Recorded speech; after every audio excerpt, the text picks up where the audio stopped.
போங்க, அதுல ஆட்சியை கவலுங்க ஐயா. ஆட்சி பண்ணா ஆட்சியை கவலுப்புங்க ஐயா. ஒரு வருஷம் எல்லாரும் மிக முக்கியமான ஒரு தலைநகர் 90% கான்கிரீட் ரோடு தாங்க. இவர்கள் இந்த வேலையை செய்யலினா ஐயா அவர்கள் பிரிந்து சென்று 5 வருட காலம்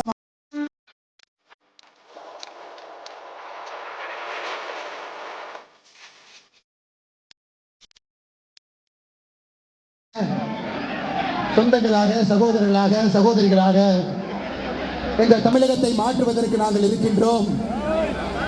இந்த பேரணியில நம்முடைய தமிழகத்தினுடைய தலைநகரம் சென்னையில நாங்கள் பங்குபடுகின்றோம். மாற்றம் என்பது ஒரு மனிதனிடமிருந்து ஆரம்பிக்க வேண்டும். முதல்ல நாம மாறுவோம், அதன் பிறகு மாற்றுவோம் என்கின்ற ஒரு உயர்ந்த சிந்தனையில கடந்த 70 பாதத்தையும் தொட்டு வணங்கி என்னுடைய நன்றிகளை இந்த நேரத்தில் தெரிவித்துக் கொள்கின்றேன். அருமை சொந்தங்களே, கட்டுக்கடங்காத கூட்டம். உங்களை எல்லாம் வலதுபுறம் இடதுபுறம் 2 பக்கத்திலும் கூட உங்களை எல்லாம் பார்க்க முடியவில்லை. சின்ன கலைவாணர் ஐயா நம்முடைய அன்பையெல்லாம் பெற்றிருக்கக்கூடிய, மதிப்பு மரியாதை எல்லாம் பெற்றிருக்கக்கூடிய ஐயா விவேக் அவர்களுடைய துணைவியார் அவர்கள் திருமதி அள்ளிச்செல்வி அவர்கள் இங்கே சிறப்பு விருந்தினராக இந்த நிகழ்ச்சியில் பங்கெடுத்துக் கொண்டிருக்கின்றார். அவர்களுக்கு உங்கள் சார்பாக, நம்முடைய வீதியிட அமைப்பின் சார்பாக என்னுடைய நெஞ்சார்ந்த வாழ்த்துக்களை, வணக்கங்களை தெரிவித்துக் கொள்கின்றேன். இந்த நிகழ்ச்சிக்கு சென்னையில் யார் சிறப்பு விருந்தினராக வந்து நம்ம எல்லாம் ஊக்கப்படுத்த வேண்டும் என்று கேட்டால் ஒரே ஒரு மனிதர் மட்டும்தான் இருக்கிறாங்க. விவேக் ஐயா அவருடைய குடும்பத்திலிருந்து ஒருவர் வந்து வர வேண்டும். இன்னைக்கு அக்கா அவர்கள் வந்திருக்கின்றார். 2021 ஏப்ரல் மாதத்தில் நம்மை விட்டு விவேக் ஐயா அவர்கள் பிரிந்து சென்று 5 வருட காலம் ஆகிறது. நம்முடைய அன்பையெல்லாம் பெற்றிருக்கக்கூடிய ஏபிஜே அப்துல் கலாம் ஐயா அவர்கள் மக்களுடைய ஜனாதிபதியாக இருந்தவர். விவேக் ஐயா கிட்ட முதல்ல 10 லட்சம் மரக்கன்றுகளை நட வேண்டும், அதன் பிறகு 1 கோடி மரக்கன்றுகளை நட வேண்டும் என்று சொல்லிய பிறகு அதை தன்னுடைய முழு நேர வேலையாக உதகரி ஊட்டியிலிருந்து சென்னை வரை தமிழகத்தினுடைய ஒரு மாவட்டத்தில் ஒரு பகுதியில் விவேக் ஐயா அவர்கள் தன்னுடைய காலத்தில் 37 லட்சம் மரக்கன்றுகளை நட்டுவிட்டு மிச்சம் இருக்கக்கூடிய 63 லட்சம் மரக்கன்றுகளை நாம் நட வேண்டும், தமிழக மக்கள் நட வேண்டும் என்கின்ற அந்த பணியை நமக்கு விட்டு சென்றிருக்கின்றார். அதனால்தான் அருமை சொந்தங்களை, இந்த மாதம் மட்டுமே நம்முடைய வீதி ரைடர்ஸுடைய அமைப்பு 20 லட்சம் மரக்கன்றுகளை தமிழகத்தில் நாம் நட வேண்டும். பனை மரத்தை நடணும், தேக்கு மரத்தை நடணும், ஒரு பகுதியில் இருக்கக்கூடிய அந்த மண்ணிற்கும் அந்த பகுதிக்கும் சம்பந்தப்பட்ட மரக்கன்றுகளை நட வேண்டும் என்கின்ற ஒரு பெரிய வைராகிய நோக்கத்தோடு இந்த ஆகஸ்ட் மாதம் முழுவதுமே சுற்றுச்சூழல் மாதமாக நாம் இதை கொண்டாடி கொண்டிருக்கின்றோம். ஒரு தனி மனிதனும் கூட, ஒரு தாய்மாராக இருக்கட்டும், குழந்தையாக இருக்கட்டும், பள்ளிக்கூடத்துக்கு செல்லக்கூடிய குழந்தையாக இருக்கட்டும், கல்லூரிக்கு செல்லக்கூடிய மாணவ செல்வங்க யாராக இருந்தாலும் கூட இந்த மாதம் அவர்களாக முன்வந்து இந்த மாற்றத்தில் நாங்களும் இருக்கின்றோம். ஏதோ ஒரு நதியை சுத்தம் பண்றோம். நீங்க பாருங்க, தாமிரபரணி நதியை சுத்தம் பண்ண ஆரம்பித்திருக்கின்றோம், வைகை நதியை தொடர்ந்து சுத்தம் செய்து கொண்டிருக்கின்றோம், பரமத்தி வேலூரில் ஆரம்பித்து நம்முடைய காவிரி தாயை சுத்தம் செய்ய ஆரம்பித்திருக்கின்றோம், கன்னியாகுமரியிலிருந்து தூத்துக்குடி வரை ஒரு படியாக சென்று கொண்டிருக்கின்றோம். 73 நாட்கள். நீங்க யோசிச்சு பாருங்க, இந்தியாவில் எத்தனை அமைப்பு ஆரம்பிக்கப்பட்ட 73 நாட்கள்ல எத்தனை அமைப்புக்கு 20 லட்சம் பேர் தன்னார்வலாக இருக்கின்றார்.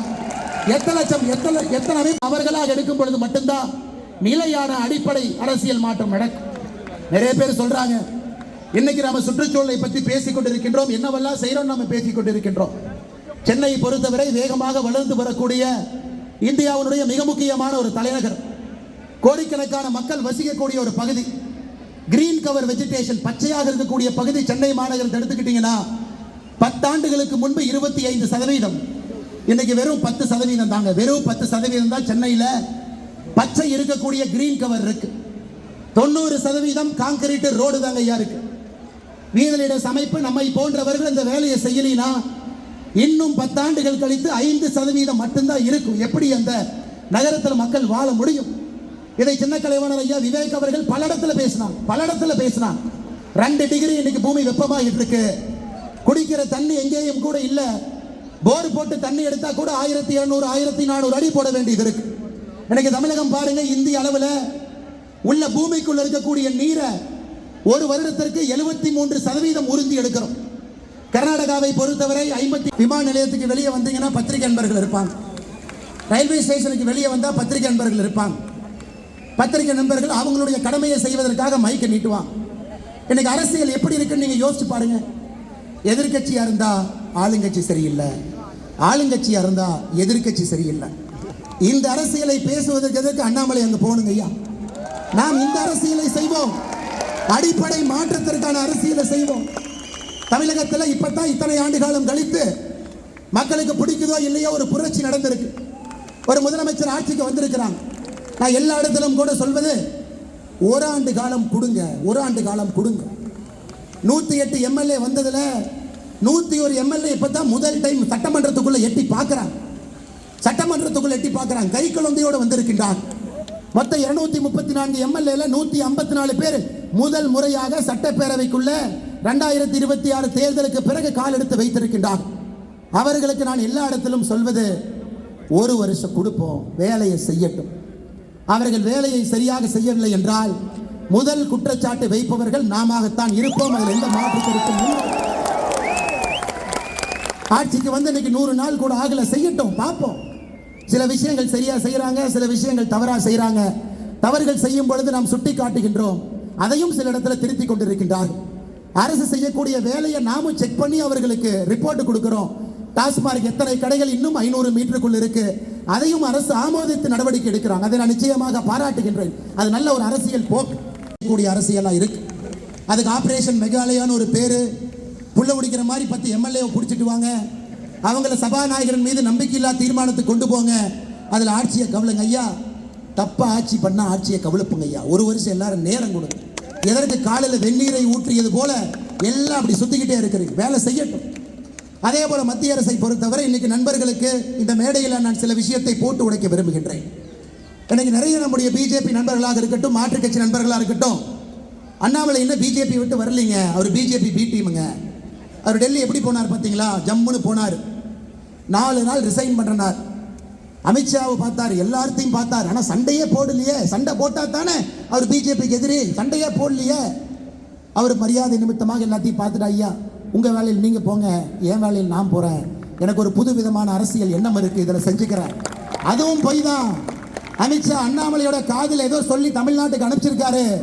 அது அண்ணாமலை பக்காவாக தமிழ்நாட்டில் வந்து செய்வதற்காக பிஜேபி பிளீன்டீன். ஆமா, உண்மைதான். அமித்ஷா என் காதில் ஒரு விஷயத்தை சொன்னார், இத்தனை காலமாக சொல்லல, இந்த மேடையில் சொல்றேன். அமித்ஷா அவர்கள் என்னை டெல்லிக்கு வர சொன்னார், டெல்லியில் பொறுப்பெடுக்க சொன்னார்.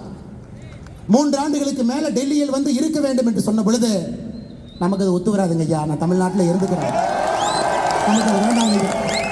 நான் இங்கேயே சின்னமா பாவமா இங்கேயே மக்கள் சேவை பண்ணிக்கிட்டு நம்முடைய நண்பர்களோடு சகோதர சகோதரிகளோடு இங்கேயே இருந்துக்கிறேன். அதில் சில நண்பர்கள் அண்ணாமலை அமெரிக்கா போயிடுவார், டெக்சாஸ் போயிடுவார், கலிபோர்னியா போயிடுவார். ஐயா இந்த கை இங்க குப்பை தாங்க எடுத்துட்டு இருக்கு, எங்கேயும் போல டெல்லியே போகாத இந்த அண்ணாமலை எங்க அமெரிக்காவுக்கு போக போறான்? சரி, நான் சொல்றேன், சில பிஜேபி காரர்களுக்கு நம்பிக்கை இல்லையா? 20ஆம் தேதி அமித்ஷா தமிழ்நாடு வர்றாரு, ஐயா அண்ணாமலைக்கு ஏதோ ஆஃபர் கொடுத்தீங்களாமா? அவர் வேண்டான்னு சொல்லிட்டு வந்தாராமா? என்ன ஆஃபர் கொடுப்பீங்கன்னு அமித்ஷாவை கேளு. எப்பொழுதுமே அரசியலை பொறுத்தவரை ஒரு பிரின்சிபலோடு மட்டும்தான் நான் அரசியலை செய்திருக்கின்றேன். இங்கே பாரதிய ஜனதா கட்சி நோக்கி பார்க்குறீங்க, 15,000 கோடி பிடிச்சி நிறுத்த பார்க்குறீங்க. ஒரே ஒரு வேண்டுகோள் வைக்கிறேங்க ஐயா, நீங்கள் மிச்சம் பிடிக்கக்கூடிய 15,000 கோடியில் முதல் 5,000 கோடி கிராமப்புறத்தில் இருக்கக்கூடிய நீர்நிலைகளை மேம்படுத்துவதற்காக அந்த 5,000 கோடி கொடுங்க. 5 வருஷம் 5,000 கோடி கொடுங்க. 5 வருஷத்தில் அது 25,000 கோடி, பெரிய மாற்றம் நடக்கும். கர்நாடகாவில் சித்தராமையா அவர்கள் செஞ்சாங்க. அதனாலதான் ஒரு கிராமத்துக்கு போனாலும் லிஃப்ட் இரிகேஷன் ஸ்கீம், உபரி தண்ணீரை லிஃப்ட் பண்ணி கிராமத்துக்கு கொண்டு போய் கொடுத்துறாங்க. எல்லோரும் அமைதியாக நல்லா இருக்கிறாங்க. ஒரு 5,000 கோடி ஒதுக்குங்க ஐயா. நீங்கள் சேமிக்கக்கூடிய 15,000 கோடியில் 2வது 5,000 கோடி அரசு பள்ளிகளுடைய தரத்தை உயர்த்துவதற்காக அரசு பள்ளிகளுக்கு கொடுங்க ஐயா. நீங்க சேமிக்கக்கூடிய 3வது 5,000 கோடி கிராமப்புறத்தினுடைய வளர்ச்சிக்காக அந்த 5,000 கோடி கொடுங்க ஐயா. இப்படி நீங்க கொடுக்கலீங்கன்னா அவங்களால பட்ஜெட் போடவே முடியாது. செலவுகள் வந்துகிட்டே தான் இருக்கும். ஒரு டிபார்ட்மெண்ட்டுக்கு பணம் வேணும் கேட்பாங்க, எல்லா மக்களுக்கும் பணம் வேணும். சேமிக்கக்கூடிய பணத்தில் இந்த 15,000 கோடியை 3-5,000 கோடியாக பிரித்து அடுத்த தமிழகத்திற்கு அடுத்த 5 ஆண்டுகள் 25,000 கோடி, வருஷத்துக்கு 5,000 கோடி நீர் மேலாண்மைக்கு. நாங்கெல்லாம் ஓட்டுக்கு பணம் கொடுத்து வந்தோம், ஒரு 2% கொடு தம்பி, 3% கொடு தம்பி, 4% கொடு. இது முதலமைச்சர் விஜய் அவர்கள் கவனத்திற்கு இப்பவே கொண்டு வர்றாங்க ஐயா. 1 வருஷம் கழிச்சு நாங்கள் பிரச்சனை பண்றதுக்கு முன்னாடி நீங்க எப்படி இருக்கிறீங்க அதை உங்களுடைய அமைச்சர் பெருமக்களுக்கும் அதை வலியுறுத்துங்க. நேர்மையான ஆட்சி. நீங்க நேற்று சுதந்திர தின உரையில் சொன்னீங்க, தமிழகத்தில் கரப்ஷனை நம்முடைய காலத்தில் ஒழிப்புங்க ஐயா. நம்முடைய காலத்தில் டிவிக்கு இருக்கட்டும், இந்த பக்கம் வீதியோட இருக்கட்டும், நம்முடைய காலத்தில் அந்த கரப்ஷன் ஒளி நம்மால் முடியும். செய்து கொடுக்க துணிந்தவர்கள் நாம் இங்கே இருக்கின்றோம். ஆட்சி அதிகாரத்தில் யாரும் உட்காரல. இங்க இருக்கிறவங்க யாரும் எம்எல்ஏ இல்லை, யாரும் எம்பியா இருந்ததில்லை, யாரும் மந்திரியா இருந்தது. நம்முடைய சென்னை கார்பரேஷன்ல நம்முடைய கவுன்சிலராக இருந்து மக்களுக்கு பணி செய்து கொண்டிருக்கக்கூடிய அக்கா உமானந்த் அவர்கள் இந்த நிகழ்வுக்கு வந்திருக்கிறாங்க. அவர்கள் உட்பட மேடையில் இருக்கக்கூடிய எல்லா தலைவர்கள், இந்த நேரத்தில் நான் பேரை எங்கே இடத்துலையும் சொல்றது தலைவர்கள் என்று சொன்னால் எல்லா தலைவர்கள் தான். மேலே இருக்கவங்க கடுமையாக உழைச்சிருக்கிறாங்க. அமர் பிரசாத் ரெட்டி ஒரு 10 கிலோ வெயிட் குறைஞ்ச மாதிரி தான் எனக்கு இருக்குது இதெல்லாம் பார்த்தா இன்னைக்கு. அதே போல் கருநாகராஜனாக இருக்கட்டும், அண்ணன் ஸ்ரீகாந்த் அவர்களாக இருக்கட்டும், சகோதரர் வினோத் அவங்க இருக்கிறாங்க. இந்த பக்கம் நம்முடைய சுமதி வெங்கடேஷ் அக்கா ஆரம்பித்து, நளினி அக்கா ஆரம்பித்து எல்லோரும் இங்கே இருக்கிறாங்க. மிக முக்கியமாக இந்த நிகழ்ச்சிக்கு இதில் அரசியல் பண்ண மாட்டாங்க, மக்களுக்காக இருக்கிறாங்கன்னு 16 நாள் நம்ம வேலையை பார்த்துட்டு இவங்க எல்லா இடத்துலையும் வேலை செய்கிறாங்க. இவர்களுக்கு நம்முடைய ஆதரவை கொடுக்க வேண்டும் என்று வந்திருக்கக்கூடிய அக்கா அருள்செல்வி அவர்களுக்கு இந்த நேரத்தில் என்னுடைய சிறப்பு வணக்கத்தை, வாழ்த்துக்களை, நன்றிகளை தெரிவித்து, இலக்கு 20 லட்சம் என்பதை மறந்து விடாதீர்கள். சுத்தம் செய்வோம், சுத்தம் செய்வோம், சுத்தம் செய்வோம். சமுதாயத்தினுடைய அழுக்கு மட்டுமல்ல, அரசியலுடைய கரைபடிந்த அழுக்கையும் சுத்தம் செய்வோம். ஒரு மாற்றத்திற்காக நிற்போம் என்று சொல்லி நம்முடைய பத்திரிகை நண்பர்களுக்கும் வந்திருக்கக்கூடிய எல்லா தன்னார்வ நண்பர்களுக்கும்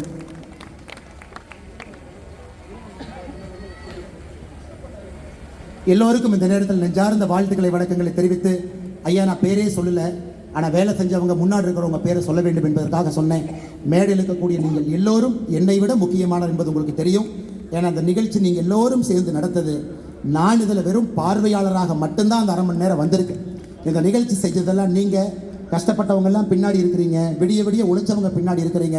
அண்ணன் பெப்பர்ஸ் நாச்சியப்பன் அவர்களிருந்து ஆரம்பித்து எல்லா அக்கா இங்கே இருக்கிறாங்க. எல்லோருக்கும் இந்த நேரத்தில் நெஞ்சார்ந்த வாழ்த்துக்களை, வணக்கங்களை தெரிவித்து, முன்னிருக்கையில் இருப்பவங்களுக்கு, பத்திரிகை நண்பர்களுக்கு பொறுமையாக இருங்க, வேலையோடு சித்தாந்தமாக இருங்க. பெரிய மாற்றத்தை நோக்கி போகும். நமக்கு எஜமான் டெல்லியில் வேண்டாம், எஜமான் சென்னையில் வேண்டாம், நம்ம ஊரில் நமக்கான எஜமானை தேடிக்கொள்வோம், மாற்றத்திற்காக நிற்போம் என்று சொல்லி நன்றி தெரிவித்து என்னுடைய உரையை முடித்துக் கொள்கின்றேன். தமிழகம் வாழ்க, பாரத அன்னையின் புகழ் ஓங்குக.